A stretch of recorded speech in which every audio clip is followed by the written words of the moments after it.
تو یہاں پر ایک راوی ہے، کسی اور راوی نے یہ حدیث بیان نہیں کی، سرکار صلی اللہ علیہ وسلم کا جو بھی فرمان ہو، ٹھیک ہے آگے، تو اس روایت کو اس روایت کو روایت کرنے والا کون ہے؟ ایک ہی ہے، حضرت ابو ہریرہ رضی اللہ تعالیٰ عنہ۔ تو پھر حضرت ابو ہریرہ رضی اللہ تعالیٰ عنہ سے جس راوی نے روایت کیا ہے تو وہ بھی ایک ہو، جیسے حضرت ابراہیم نخعی،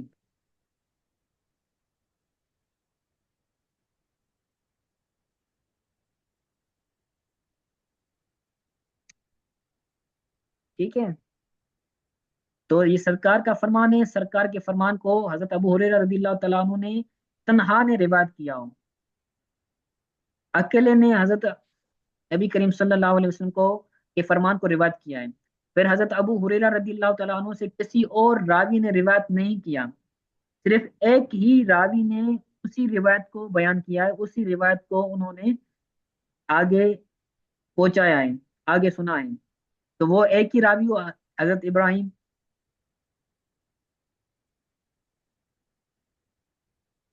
ٹھیک ہے۔ پھر حضرت ابراہیم سے روایت کرنے والا کون ہو؟ عاصم ہو،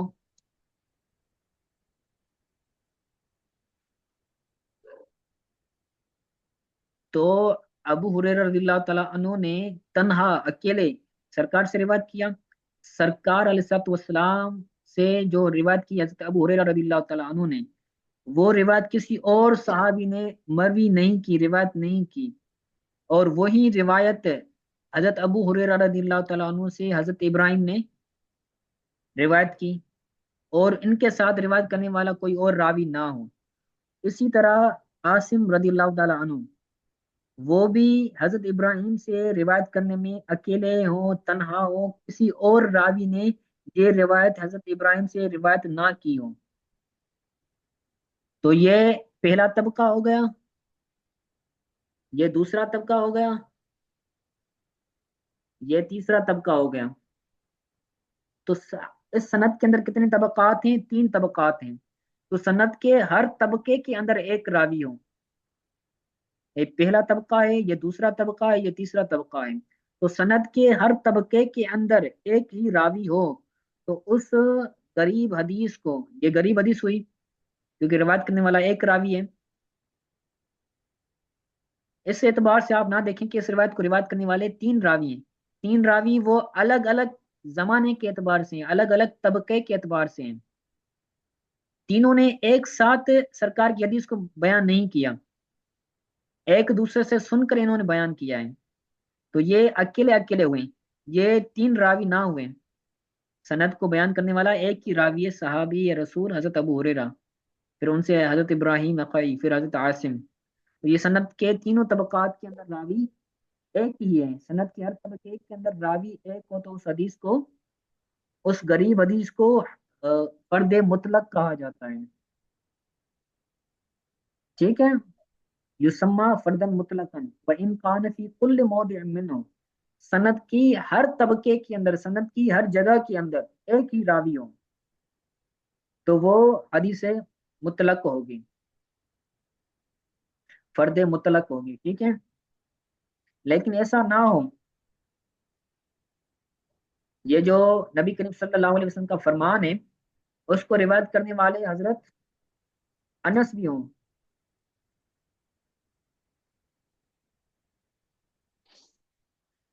اب اس روایت کو اس روایت کو بیان کرنے والے 2 صحابی ہو گئے، 2 راوی ہو گئے، اس روایت کو حضرت ابو ہریرہ رضی اللہ تعالیٰ عنہ نے بیان کیا ہے، حضرت انس رضی اللہ تعالیٰ عنہ نے بیان کیا ہے، تو یہ سند کے ہر طبقے کے اندر ایک راوی نہیں ہوا، اس سند کے اس طبقے کے اندر کتنے راوی ہو گئے؟ 2 ہو گئے، ٹھیک ہے۔ حضرت ابراہیم نے روایت کیا ہے حضرت ابو ہریرہ رضی اللہ تعالیٰ عنہ اور حضرت انس سے، یعنی انہوں نے 2 راویوں سے روایت کیا ہے، حضرت ابراہیم سے بھی روایت کیا ہے، حضرت ابو ہریرہ سے بھی روایت کیا ہے، اور حضرت انس سے بھی روایت کیا ہے، اور حضرت انس اور حضرت ابراہیم ان دونوں نے سرکار صلی اللہ علیہ وسلم سے روایت کیا ہے، تو یہ سند کے ایک طبقے کے اندر کتنے راوی ہو گئے؟ سند کے ایک طبقے کے اندر 2 راوی ہوئے، حضرت ابو ہریرہ اور حضرت انس رضی اللہ تعالیٰ عنہ،